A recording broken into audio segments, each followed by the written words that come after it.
morning. Welcome to English class for Lintas Minang. Now we're still in the same topic about adjective clause. So, because this is a grammar topic and it is a little bit difficult, I will mostly use bahasa. Okay? Nah, adjective clause. Adjective itu artinya adalah kata sifat, dan clause kalau diartikan ke dalam bahasa itu artinya adalah klausa. Nah, yang kita tahu selama ini kata sifat itu hanya berupa satu kata. Contohnya kata beautiful, beautiful lady. Nah, beautiful di sini function as adjective. Mengapa dikatakan dia berfungsi sebagai kata sifat? Karena dia menerangkan kata benda. Jadi fungsi dari kata sifat adalah untuk menerangkan kata benda. Nah, ini apabila dia adjektif. Perbedaannya dengan adjective clause, kalau adjective dia hanya berupa kata, sementara kalau adjective clause ini adalah klausa. Kalau dibilang klausa berarti rangkaian kata. Nah, apa fungsinya? Kenapa kita harus mempelajari adjective clause? Function dari adjective clause adalah to modify pronoun or noun. Modify, kamu pernah nggak kalau misalnya kereta dimodifikasi, berarti kan diubah bentuknya, atau ditambahkan, ada yang ditambahkan pada kereta tersebut. Nah, kalau di dalam bahasa Inggris dikatakan to modify pronoun, berarti dia memodifikasi pronoun. Pronoun itu kata ganti ya. Contohnya Ayu Dewi itu namanya pronoun, kan? Nah, atau noun atau kata benda. Nah, jadi dia fungsinya adalah untuk memberikan informasi tambahan kepada sebuah kata ganti orang ataupun benda. Pernah nggak kamu dalam bahasa Indonesia gitu kan, kamu cerita sama teman kamu, aku tadi jumpa perempuan itu loh, gitu kan? Perempuan yang mana? Pasti teman kamu bertanya.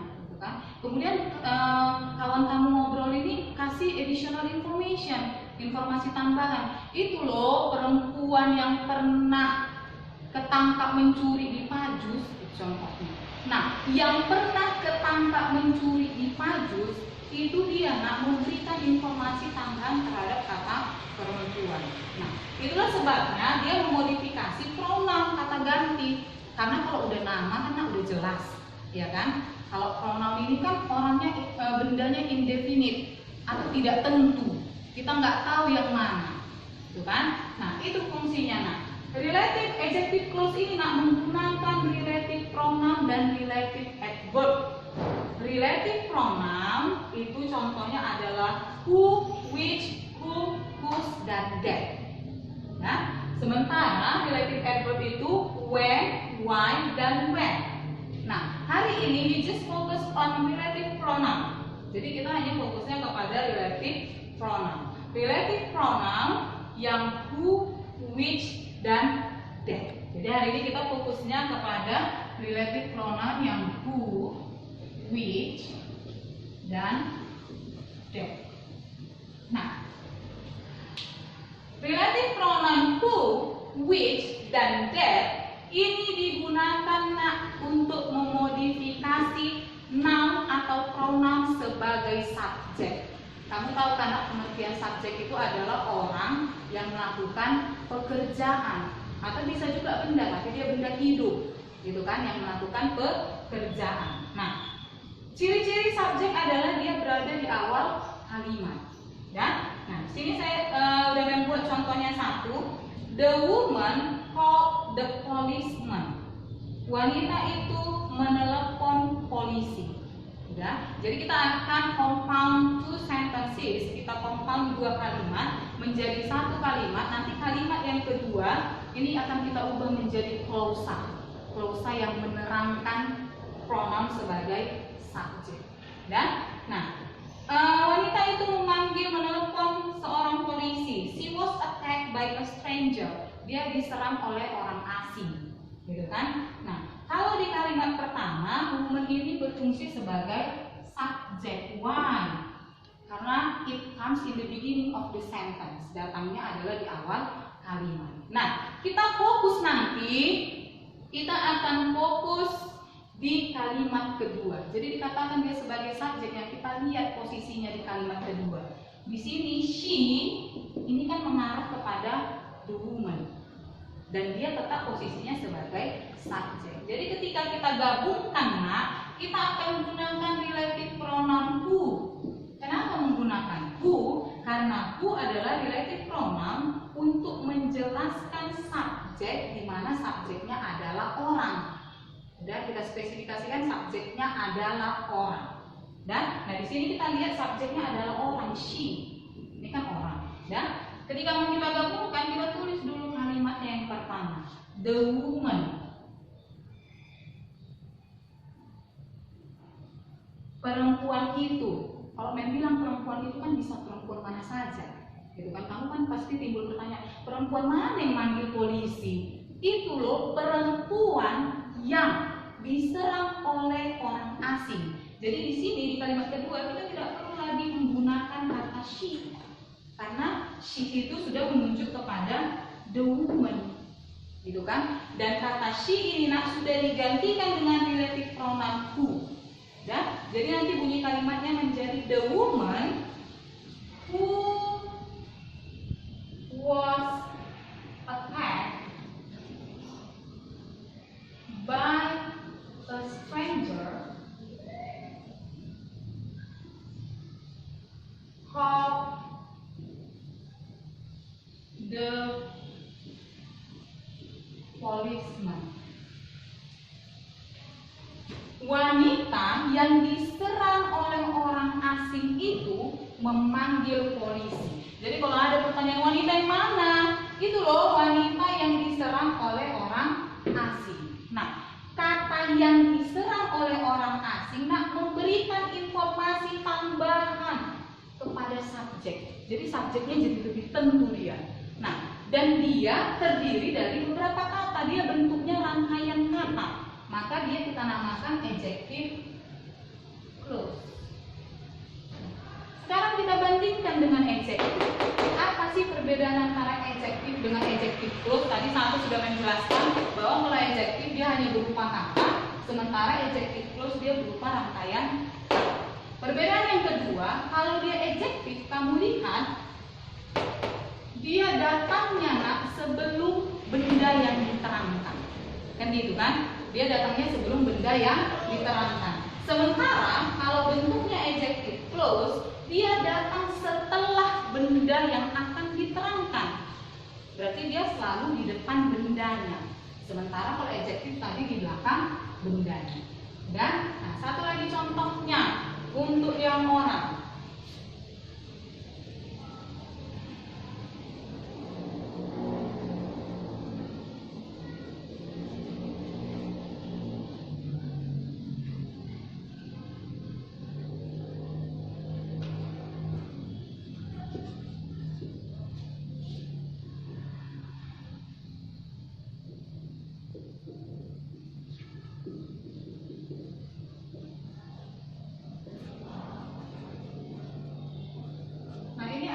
Two sentences, so we will combine it into one sentence. Kita akan gabungkan menjadi satu kalimat. Dua kalimat ini akan kita gabungkan menjadi satu kalimat. Jadi di kalimat yang pertama itu ada kata the old man lived alone. Lelaki tua itu tinggal sendirian. Di kalimat kedua second sentence, he was killed yesterday. Dia dibunuh kemarin. Jadi kalau mem cerita sama kamu kan, lelaki tua itu tinggal sendirian loh. Lelaki tua yang mana mem? Gitu kan? Kenapa? Karena kalian butuh additional information, informasi tambahan. Nah, jadi ketika kita gabungkan menjadi satu kalimat, bunyinya menjadi the old man who was killed yesterday lived alone. Lelaki tua yang dibunuh kemarin tinggal sendirian. Jadi kalau ada yang nanya lelaki tua yang mana, itu loh lelaki tua yang dibunuh kemarin, gitu kan? Nah ini berfungsi sebagai adjective clause. Kenapa? Because it gives additional information to the subject. Dia memberikan informasi tambahan subjeknya lebih jelas yang mana, gitu kan? Nah, inilah dia contohnya relative pronoun as subject, di mana subjeknya adalah persons atau orang. Jadi dia hanya menggunakan kata who, ya. Nah, kemudian di sini ada juga kata which. Which ini gimana, Mem? Ini apabila nak, which ini digunakan apabila yang menjadi subjek itu adalah benda di luar manusia. Jadi dia bisa benda hidup ataupun benda mati. Dan yang penting dia di luar manusia, karena tadi kalau orang kan dia sudah jelas menggunakan who. Contohnya seperti ini.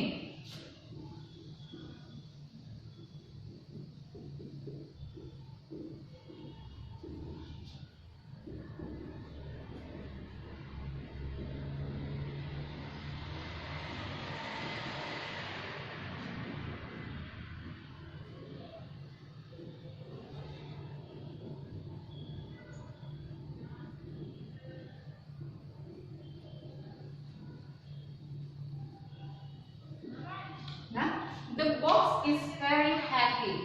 Kotak itu sangat berat. Kemudian di kalimat kedua, it is made by wood.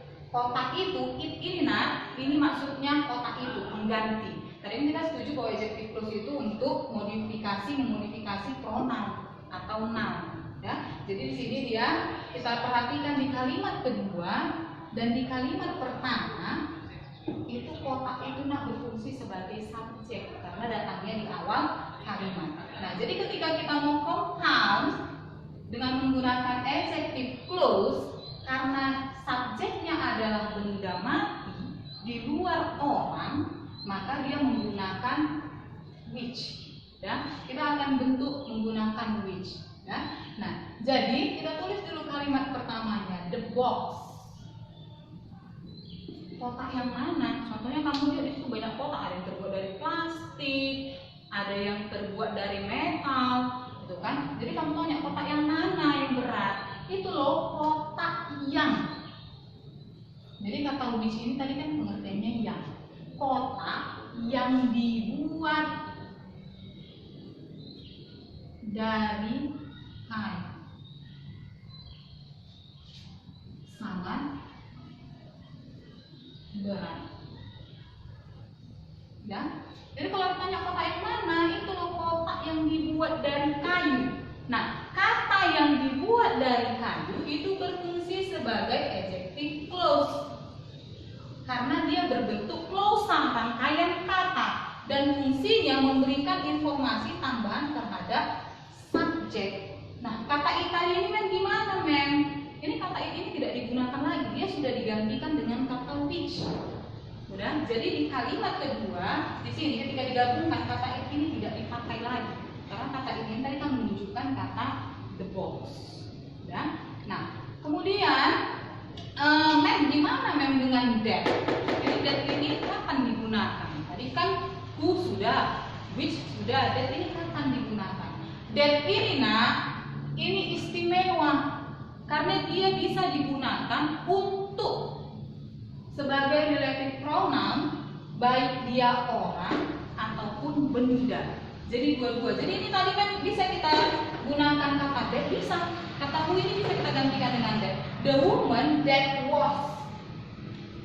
Tinggal cukup gantikan, tidak ada lagi pattern kalimatnya atau rumusan kalimat yang berubah. Hanya kata who ini digantikan dengan that. The woman that was attacked by a stranger called the policeman. Ini it has the same meaning with the first sentence. Dia punya arti yang sama dengan kalimat yang pertama ya. Tadi menggunakan kata who. Dia tidak mengubah artinya. Artinya tetap sama-sama yang ketika kita artikan. Ya. Bisa juga dia digunakan untuk menggantikan kata which. Sama dari fungsinya saat dia menggantikan kata who. Cukup gantikan saja kata which ini dengan that. The box that is made by wood is very heavy. Kotak yang dibuat dari kayu sangat berat. Ya. Nah, so like I said before that we just focus on relative pronoun as subject. Jadi kita hari ini fokusnya hanya sebagai subjek supaya kamu tidak kemana-mana mikirnya. Oke, jadi next meeting I will make the same video explain about relative pronoun as object.